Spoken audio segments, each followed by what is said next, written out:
নেই কোনো রেজিস্টার। কতজন কাজ করতেন, তারা কারা, এসব নথি রাখার কোনো ব্যাপারই নেই। অনেকের পরিজনকে ছুটে বেড়াতে হচ্ছে তারাতলা থেকে হাসপাতাল নিজের প্রিয়জনের খোঁজে। তারাতলায় ব্রেসব্রিজের ওই গোডাউন তৈরির অনুমোদনের বেনিয়ম। কলকাতা ডক লেবার বোর্ডের কর্মচারীরা পোর্ট ট্রাস্টকে দুবার সতর্ক করেও ফল হয়নি। বেনিয়মে কোনো ব্যবস্থা হয়নি, তার মাশুল দিচ্ছেন শ্রমিক পরিবারের সদস্যরা। पापा आए थे अभी, हाल ही फिलहाल गए थे, 15 दिन पहले आए थे। अच्छा अच्छा, आप लोग कल कितना बजे बात किए लास्ट? लास्ट 10 बजे तक, उसका बाद स्विच ऑफ बता। मैंने क्या बोला 10 बजे? बोला अभी हम काम कर रहे, थोड़ी देर बाद बात करेंगे। अच्छा, वही लास्ट बात हुआ? कौन बात किया? मम्मी। मम्मी। तो आप लोग कब हादसा हुआ, कब जानकारी मिला? 1 बजे। कौन जानकारी दिया आप लोगों को? उन्हीं का कोई था दोस्त, नहीं दिया। और फिर फोन उठ कर रहे तो नहीं उठा रहा। क्या बोला, कोई कुछ बोला नहीं? नहीं, फोन किए था ना तो बोल रहा कि हॉस्पिटल में भर्ती है। फिर मम्मी लोग सबको निकल गई थी। বৃহস্পতিবার কলকাতার এসএসকেএম হাসপাতালের ট্রমা সেন্টারে ভিড় করেছেন পরিজনরা। ছিলেন রাজকুমার মাল্লা। বাবা দুর্বাসা মাল্লা ওই গোডাউন তৈরির কাজ করছিলেন। লোহার কাজ করতেন তিনি। এখন তার ঠিকানা D2, 4 নম্বর বেড। রাজকুমার জানালেন, বাবা এখন কিছুটা ভালো। কাল দুপুর 12:30 নাগাদ কৃষ্ণনগরের বাড়িতে খবর যায় হাসপাতাল থেকে। 11 জনের মৃত্যুর তথ্য দিয়েছে হাসপাতাল। আহত অবস্থায় ভর্তি রয়েছেন 19 জন শ্রমিক। আমার নাম হচ্ছে শ্রবণ চৌধুরী।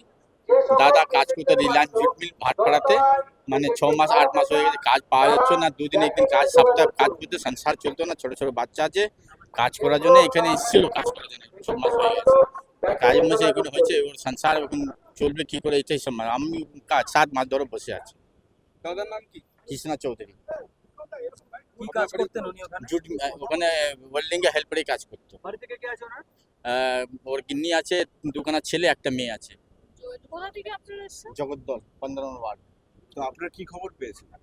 আমি খবর পেয়েছি কি সিএম থেকে যে খবর এসেছিল কি এই ব্যাপার আছে, ঘটনা ঘটেছে, নাম বলে ডেটে ব্যাপারটা তো আবার দেখতে যায়নি, কনফার্ম আমি হচ্ছি না। আগে আমি দেখে নিলাম, আমরা কনফার্ম হয়ে যাতে হ্যাঁ কিছু হয়েছে, কি ডেট হয়ে গেছে, যাই হোক কিছু বলছেও না, ঢুকতে দিচ্ছেও না। কি চাইছেন আপনারা? আমি চাইছি কি ছোট ছোট বাচ্চা যখন কিছু উপায় করে দিলে সরকার থেকে খুব ভালো, ওদের সংসার চলবে। আর একদিকে গোডাউনের মালিক সহ 5 জনকে গ্রেপ্তার করেছে পুলিশ। মুখ্যমন্ত্রী মৃতদের জন্য 10 লাখ টাকা ও আহতদের জন্য 1 লাখ টাকা ক্ষতিপূরণ ঘোষণা করেছেন। এছাড়াও প্রধানমন্ত্রীর তরফে মৃতদের জন্য 2 লক্ষ টাকা ও আহতদের জন্য 50,000 টাকা ক্ষতিপূরণের ঘোষণা করা হয়েছে। কিন্তু এই তালিকায় যোগ হতে পারে আরও একাধিক নাম।